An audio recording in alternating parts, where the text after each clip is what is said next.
The original building was probably a simple thatched timber frame hermitage, which gradually became a Saxon church with a short timber frame tower.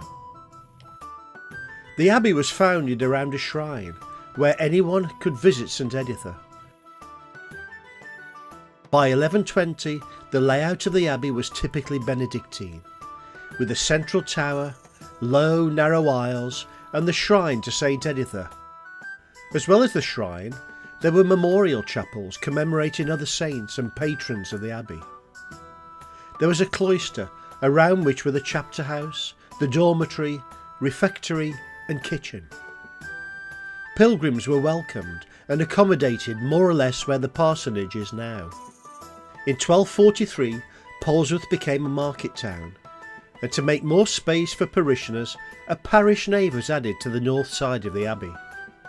The main nave was built up to the same height as the main church, and the tower was made wider and taller. Due to its weight destabilising the nave, the central tower was demolished, and a smaller tower built on the north side, where the tower stands today. The roof was flattened in the typical Gothic style. Now came the dramatic changes, which saw the parish nave extended and a third great tower, with a steeple, built where it stands today. It seems possible that the cloister was considerably enlarged, and the surrounding buildings were also largely rebuilt. The small abbess's house for visitors was greatly extended and probably joined to the newly enlarged kitchen. It was at this time that the gatehouse was enlarged to provide additional accommodation for visitors. In 1711, the steeple fell down. By then the nuns had left the abbey, and the site was gradually dismantled. The nave continued to be used for services, and a wall was built where the chancel starts today. In the early 1550s, the abbess's house became an Elizabethan manor house, Polesworth Hall, complete with formal gardens.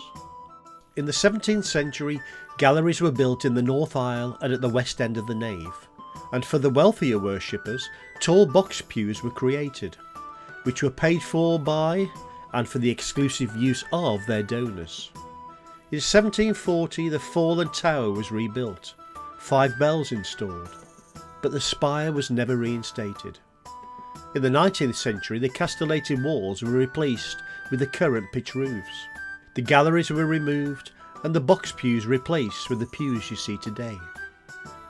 In 1868, the chancel with organ and choir stalls was added again.